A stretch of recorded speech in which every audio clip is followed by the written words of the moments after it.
Hello, everybody. Welcome back to our channel. So, today we're going to start with the second part of chapter 1 of class 12 psychology. If you haven't seen the first part, it will be linked below in the description box. So, today we're going to cover two topics, assessment methods, intelligence method. Without any further ado, let's come to the first topic, which is assessment methods. So, assessment methods वो होते हैं जो कि psychological attributes को हमें assess करने के काम आते हैं. इसमें पर्टिकुलरली 5 मेथड्स है. Psychological test, interview, case study, observation, self-report, and the first being psychological test. इसकी definition है psychological test is an objective and standardized measure of an individual's mental or behavioral characteristics.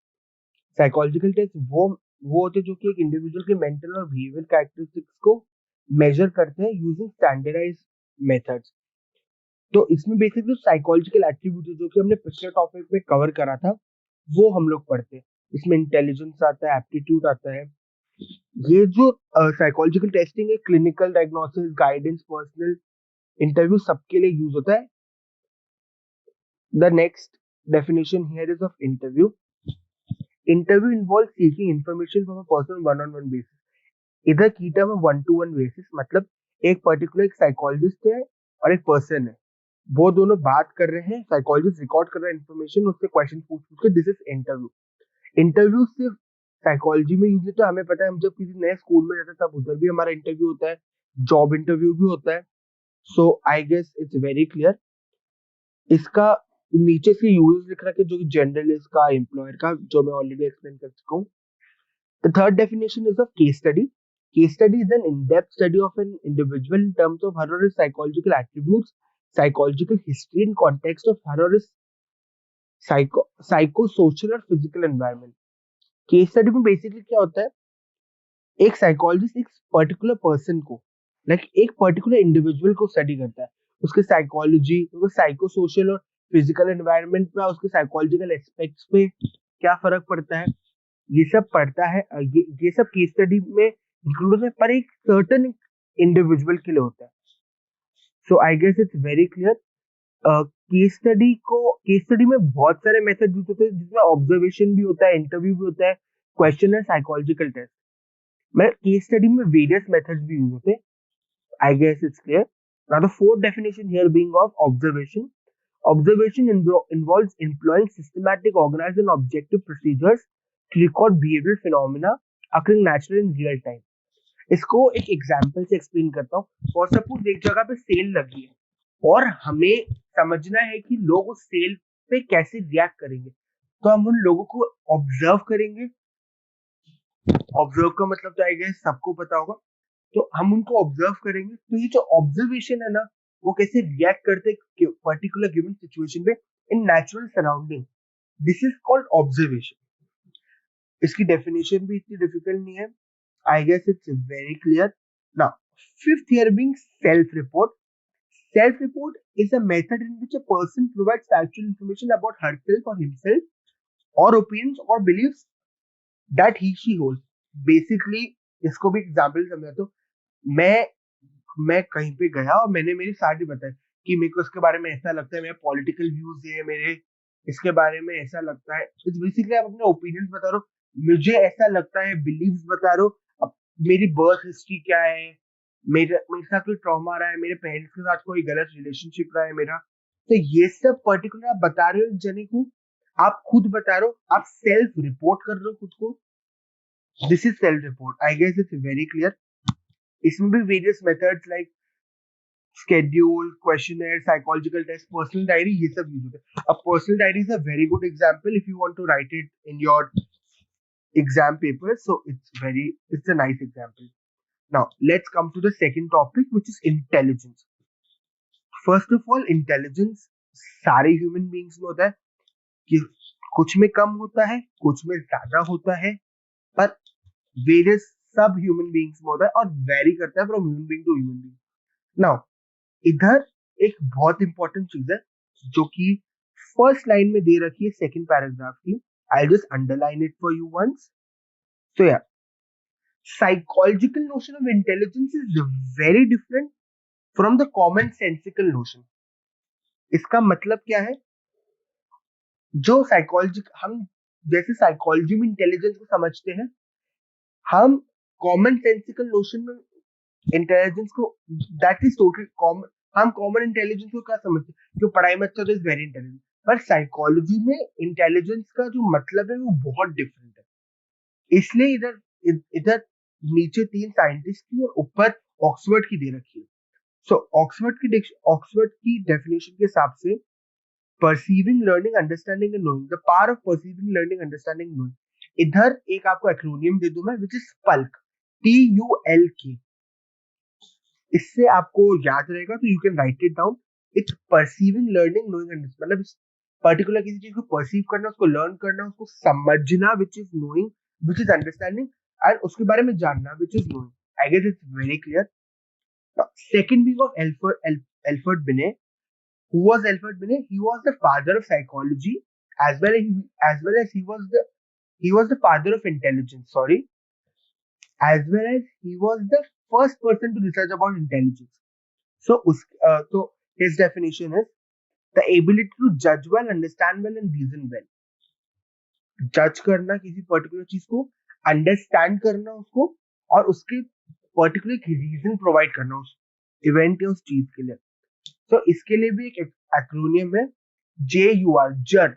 आप इसको jar के साथ replace करके एक ही जगह you लगा दीजिए। तो and also this is a very important definition, क्योंकि he was the father of psychologist और ये बहुत बार एग्जाम में आती है। So please learn it thoroughly. Now the second scientist of the second psychologist here being Wechsler. So जो bachelor था, उसके जो इंटेलिजेंस की टेस्ट थे वो सबसे ज्यादा वाइडली यूज होते थे।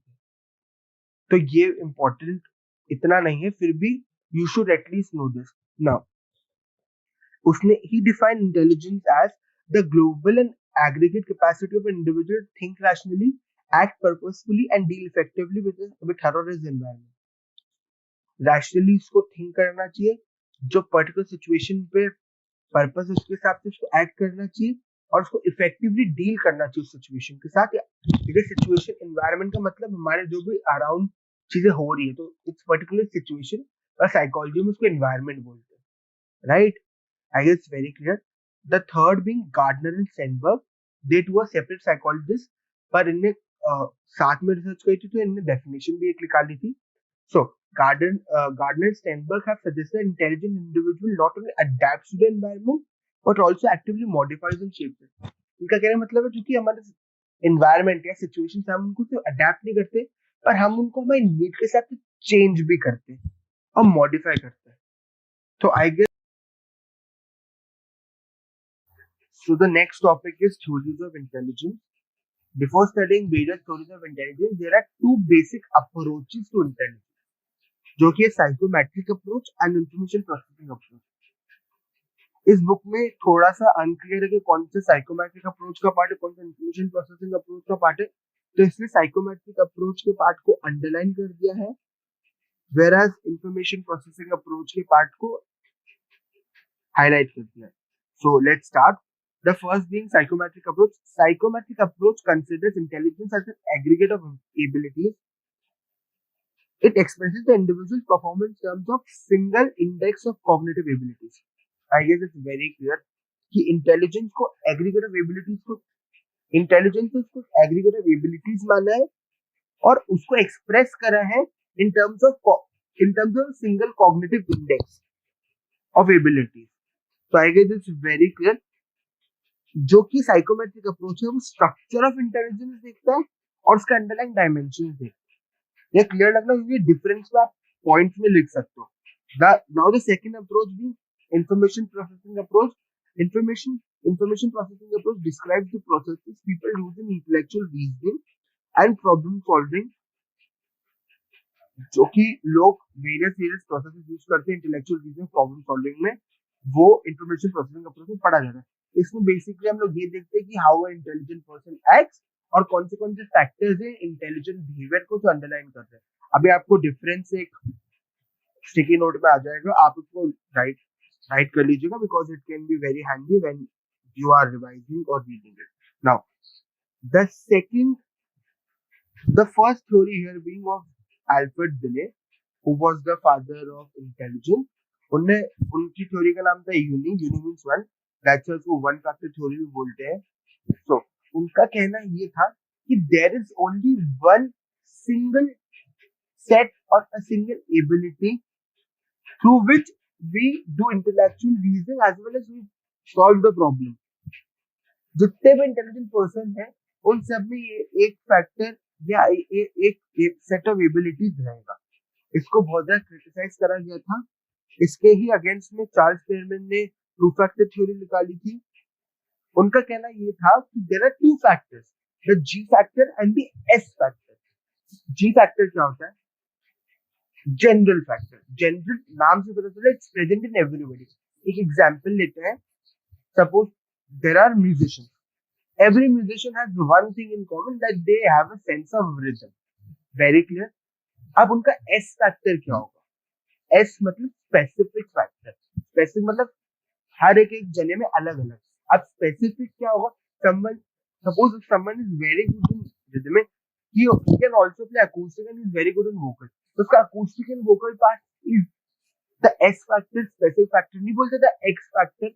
वैसे ही उन्होंने बोला था S factor which is the specific factor, जो कि एक इंटेलिजेंट पर्सन में स्पेसिफिकली प्रेजेंट होता है। I guess it's already very clear now.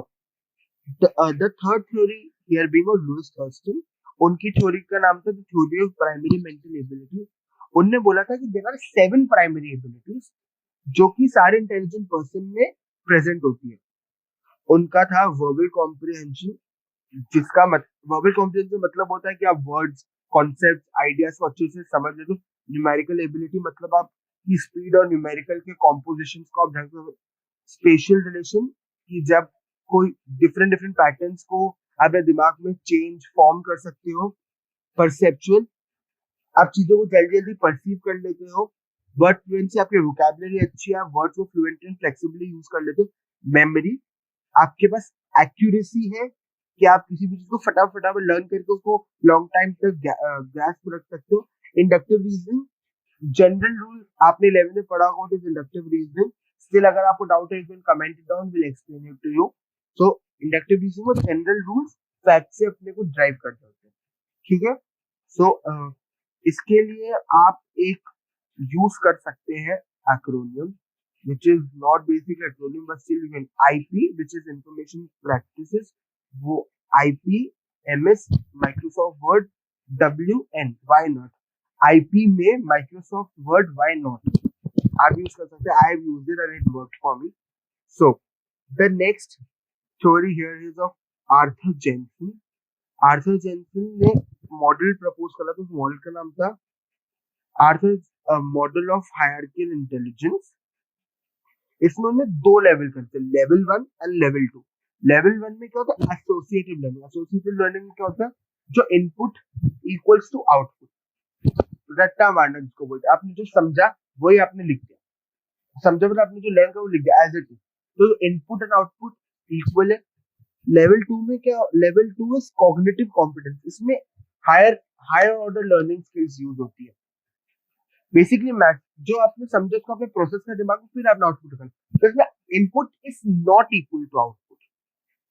I guess it's clear. जो कि लास्ट थ्योरी है वो जेपी गिलफर्ड ने दी थी।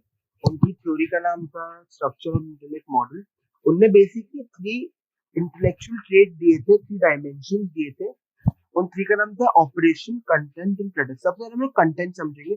कंटेंट वो होता है जिससे हम लोग जो मटेरियल लेते हैं, और सपोज हमें दिया गया स्पून मटेरियल है, अब हमें उसके लिए क्या चाहिए? हमें स्पून को समझने के लिए आंखें चाहिए, तो विजन हो गया। जिससे हम लोग मटेरियल हमारे जिस सेंसेस के अंदर डालते हैं, जो हमारे 5 बेसिक सेंसेस होते हैं, उसको हम लोग बोलते हैं कंटेंट। उसमें visual, auditory, semantic, behavioural etcetera. जो ऑपरेशन होता है, ऑपरेशन क्या होता है? जिससे हम लोग वो इंफॉर्मेशन परसीव करते हैं, उसको प्रोसेस करते हैं। उसके अंदर क्या क्या आ सकते हैं? Cognition, memory, memory retention, diversion, production, conversion, thinking, evaluation. And the last being product. Product क्या होता है? जिससे हमने इंफॉर्मेशन प्रोसेस करी और उसके बाद हमने वो इंफॉर्मेशन बताई सकते। उसके लिए हमारा माउथ यूज हो सकता है, हमारे एक्शन यूज हो सकते हैं। जो कि इसके गिलफर्ड 1988 की एक स्केल थी जिसमें 6 into 5 into 6 कैटेगरीज थी, उसमें 180 सेल्स थे. ईच ईच जो सेल था वो बताता है, वो एटलीस्ट वन फैक्टर वनएबिलिटी बताता था. Thank you for watching our channel. This is it for today. If you have any doubt, you can comment, and please like, share, and most importantly, subscribe to our channel. Thank you so much.